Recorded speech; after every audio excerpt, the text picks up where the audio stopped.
ច្រើនធ្លាប់ហែលឆ្លងកាត់ដួលក៏ច្រើនជួបវិបត្តិក៏ម្នាក់នេះនៅតែបន្តរូនៅតែម្នាក់ឯងរឹងមាំទេគ្មានអ្នកណាយល់ពេលឯតាទុកអំពលគឺមានតែ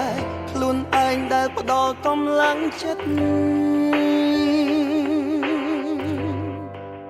ហត់នឿយនឹងខ្លួនឯងហត់នឿយនឹងបញ្ហាស្អំខ្លួនឯងខ្លាំងណាស់បែបណាក៏ស៊ូបានអាចធ្វើឲ្យគេសើឲ្យគេញញឹមបាន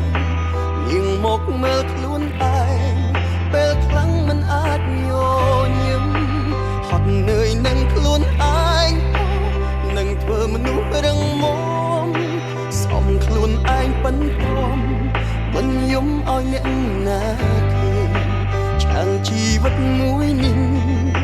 ស្គាល់ក្រុមរសជាតិហើយក៏គ្មានអ្នកណាឡើយដែលស្រឡាញ់ខ្លួនយើង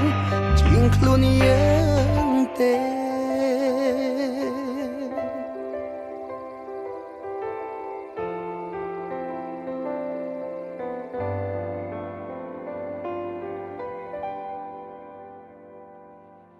រូនៅតែម្នាក់ឯងរឹងមាំពេកគ្មានអ្នកណាយល់ពេលឯកាទុកអំពលគឺមានតែខ្លួនឯងដែលផ្ដល់កម្លាំងចិត្តហត់នឿយនឹងខ្លួនឯងហត់នឿយនឹងបញ្ហាស្អំខ្លួនឯងខ្លាំងណាស់បែបណាក៏ស៊ូបានអាចធ្វើឲ្យគេសើឲ្យគេញញឹមបានញឹងមកមើលខ្លួនឯងពេលខ្លាំងមិនអាចញញឹមហត់នឿយនឹងខ្លួនឯងនឹងធ្វើមនុស្សរឹងមាំ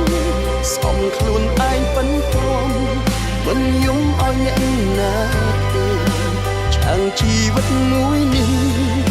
ស្គាល់ក្រុមរសជាតិហើយក៏គ្មានអ្នកណាឡើយដែលស្រឡាញ់ខ្លួនយើងជាងខ្លួនយើងទេហត់នឿយនឹងខ្លួនឯងហត់នឿយនឹងបញ្ហាស្អំខ្លួនឯងខ្លាំងណាស់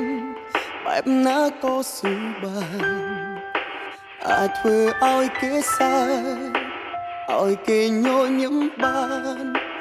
ញឹងមកមើលខ្លួនឯងពេលខ្លាំងមិនអាចញញឹម